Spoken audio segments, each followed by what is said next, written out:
नमस्कार। आइए सुनते हैं प्रेमचंद के द्वारा लिखित कहानी मंत्र। वाचन अरविंद कुमार भरगामा अररिया का है। संध्या का समय था।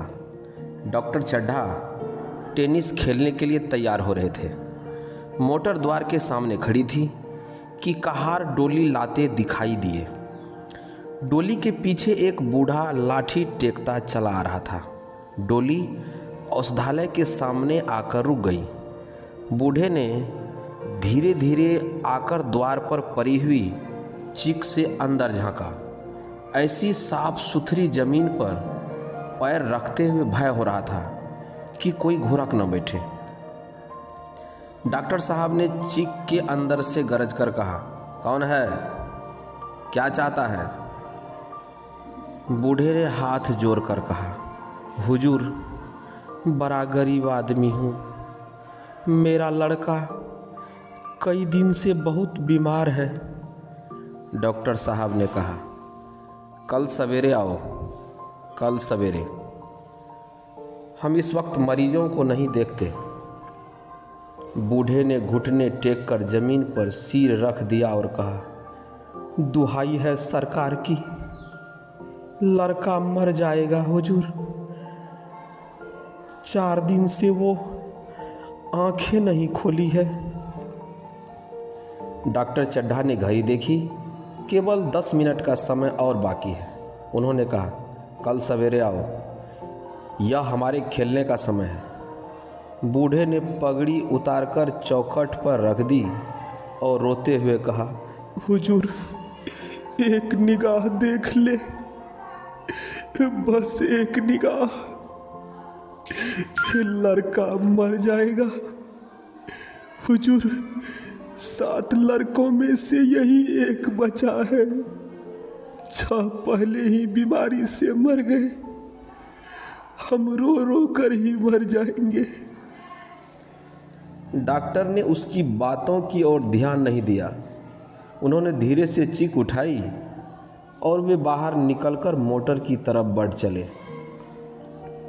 बूढ़ा यह कहते हुए उनके पीछे दौड़ा, सरकार, बड़ा धर्म होगा, हुजूर दया कीजिए, लड़के को छोड़कर इस संसार में मेरा कोई और नहीं। डॉक्टर साहब ने मुंह फेर लिया, उसकी तरफ देखा तक नहीं। मोटर में बैठकर बोले, कल आना। मोटर चली गई। बूढ़ा कई मिनट तक मूर्ति की तरह खड़ा रहा। डोली जिधर से आई थी उधर ही चली गई। यहाँ से निराश होकर वह फिर किसी डॉक्टर के पास न गया।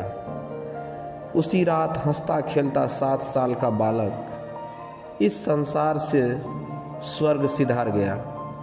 बूढ़े माँ बाप के जीवन का आधार छिन गया। कई साल गुजर गए। डॉक्टर चड्ढा ने खूब यश और धन कमाया। उनके 2 बच्चे थे, एक लड़का और एक लड़की। लड़की का विवाह हो चुका था। लड़का कॉलेज में पढ़ता था। उसका नाम कैलाश था। आज उसकी 20वीं सालगिरह थी। कैलाश ने अपने सभी सहपाठी मित्रों को बुलाया था। उसकी एक खास मित्र भी थी, मृणालिनी। कैलाश और मृणालिनी आपस में प्रेम करते थे। कैलाश को सांप पालने, खिलाने और नचाने का शौक था। उसने तरह तरह के सांप पाल रखे थे। उसने यह विद्या एक बड़े सपेड़े से सीखी थी। सांपों की जड़ी बूटियां जमा करने का उसको मरज था। इतना पता भर मिल जाए कि किसी व्यक्ति के पास कोई अच्छी जड़ी है, फिर उसे चैन न आता, उसे लेकर ही छोड़ता। मृणालिनी कई बार आ चुकी थी और हर बार सांप देखने का आग्रह करती थी। कैलाश हर बार टाल जाता। आज मृणालिनी ने सांप देखने की ठान ली। कैलाश, कल जरूर दिखा दूंगा। इस वक्त अच्छी तरह दिखा भी तो नहीं सकता।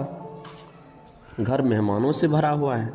देखो, कमरे में पैर रखने की जगह तक नहीं है। सांप भीड़ देखकर चौंक जाएंगे। मृणालिनी की जिद को कुछ और लोगों ने भी हवा दी।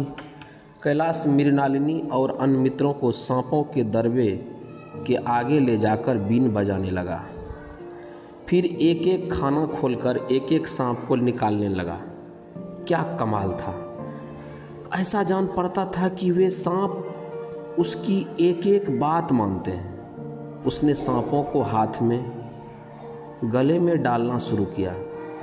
मृणालिनी घबरा रही थी। एक मित्र ने व्यंग किया, अजी दांत तोड़ डाले होंगे।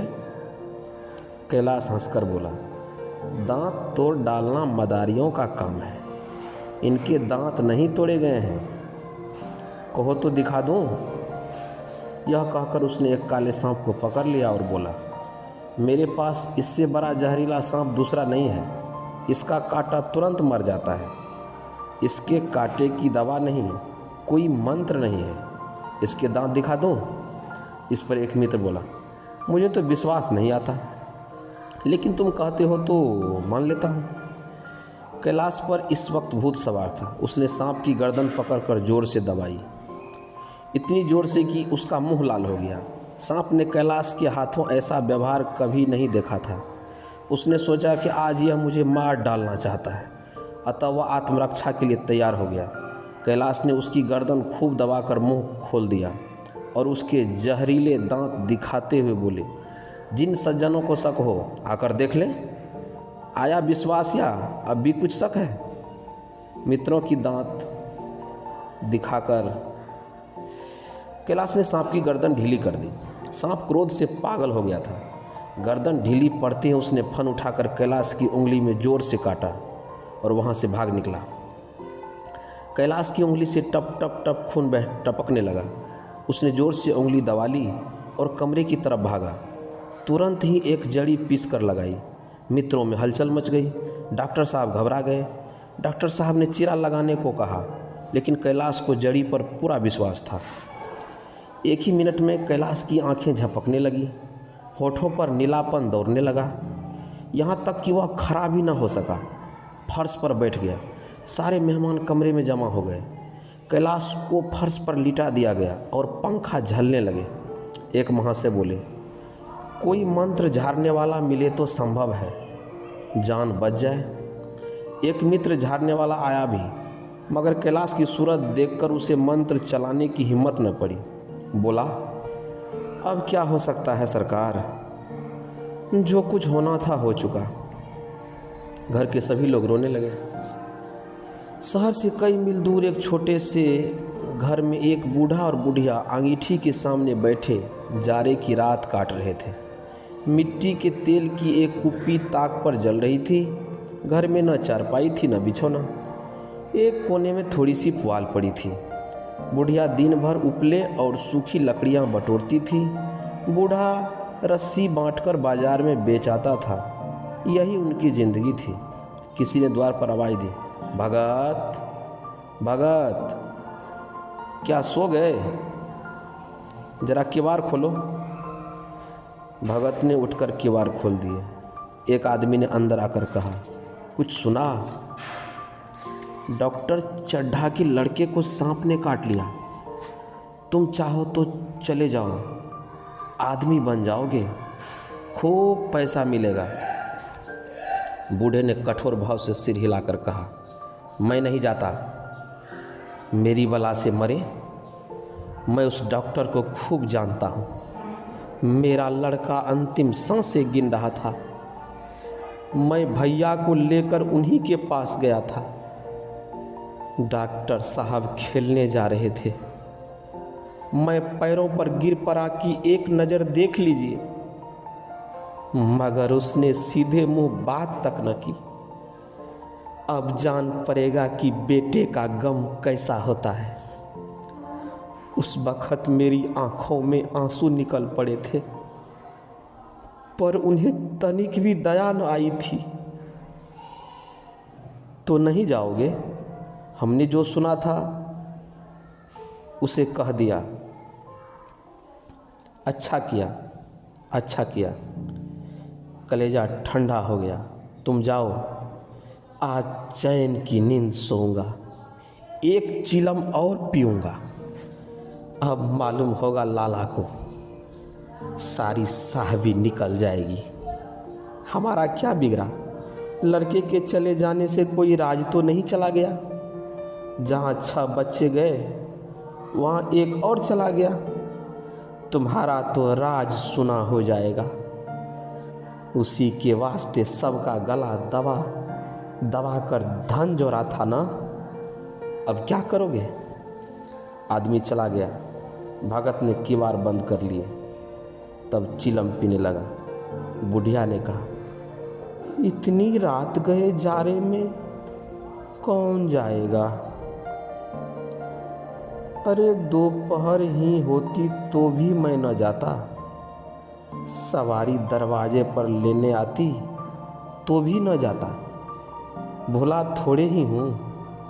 मेरे बेटे को निर्दयी ने एक नज़र देखा भी न था।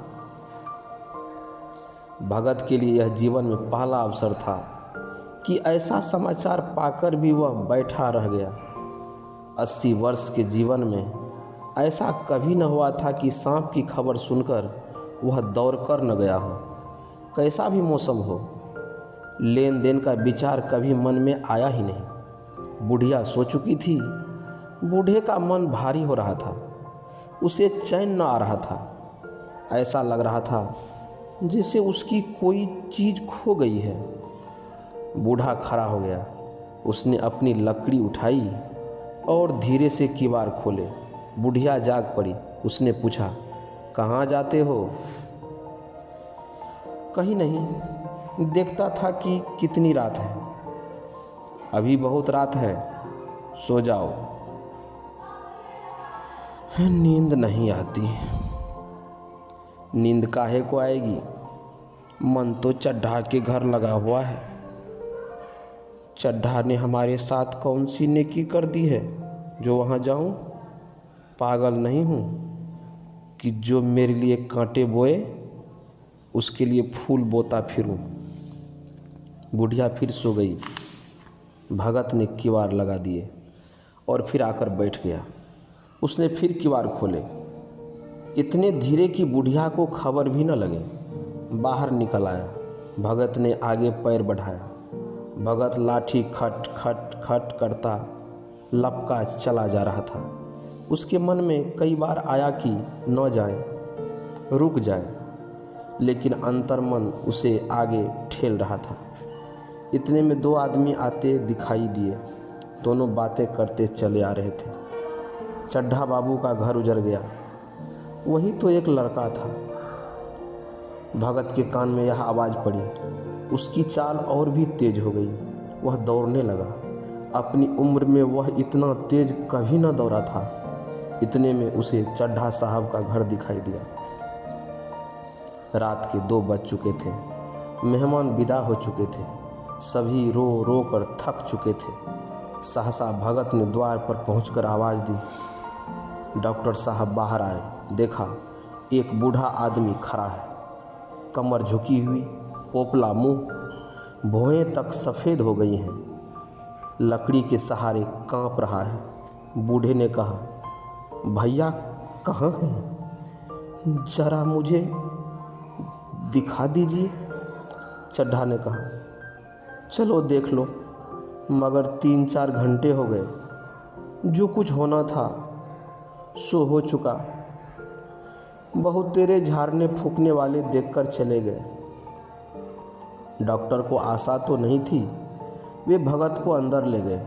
उसने कैलाश की हालत 1 मिनट तक देखी, फिर मुस्कुराकर कहा, अभी कुछ नहीं बिगड़ा है बाबूजी, आप पानी का इंतजाम करवाइए। लोगों ने पानी भरकर कैलाश को नहलाना शुरू कर दिया। बूढ़ा भगत खड़ा मुस्कुरा कर मंत्र पढ़ रहा था। एक बार मंत्र समाप्त हो जाता तब वह एक जड़ी कैलाश को सूंघा देता। इस तरह न जाने कितने घड़े कैलाश के सिर पर डाले गए और न जाने कितने मंत्र भगत ने फूके। सुबह होते होते कैलाश ने लाल लाल आंखें खोली, अंगड़ाई ली और पीने को पानी मांगा। यह देख भगत वहाँ से निकलकर घर की तरफ लपका। यहाँ चारों ओर भगत की तलाश होने लगी और भगत लपका हुआ चला जा रहा था कि बुढ़िया के उठने के पहले घर पहुंच जाएं। जब मेहमान लोग चले गए तो डॉक्टर साहब ने नारायणी से कहा, बूढ़ा न जाने कहाँ चला गया, एक चिलम तंबाकू का भी हकदार न हुआ। नारायणी, मैंने तो सोचा था इसे कोई बड़ी रकम दूंगी। चड्ढा, रात को तो मैंने नहीं पहचाना, पर जरा साफ होने पर पहचान गया। एक बार यह एक मरीज को लेकर आया था। मुझे अब याद आता है कि मैं खेल के लिए जा रहा था और मैंने मरीज को देखने से इनकार कर दिया था। आज उस दिन की बात याद करके मुझे जितनी ग्लानि हो रही है उसे प्रकट नहीं कर सकता। मैं उसे अब खोज निकालूंगा और उसके पैरों पर गिरकर अपना अपराध क्षमा कराऊंगा। वह कुछ लेगा नहीं, यह जानता हूँ। उसका जन्म यश की वर्षा करने ही के लिए हुआ है। उसकी सज्जनता ने मुझे ऐसा आदर्श दिखा दिया है जो अब से जीवन पर्यंत मेरे सामने रहेगा। अभी आप सुन रहे थे कथा सम्राट प्रेमचंद के द्वारा लिखी गई कहानी मंत्र, वाचन अरविंद कुमार भार्गमा अररिया का था। अगर कहानी अच्छी लगे तो लाइक करें, कमेंट करें, शेयर करें, ताकि मैं आपकी सेवा में इसी तरह और भी साहित्यिक कहानियाँ लेकर आता रहूँ, आपकी सेवा करता रहूँ। जय हिंद, जय भारत।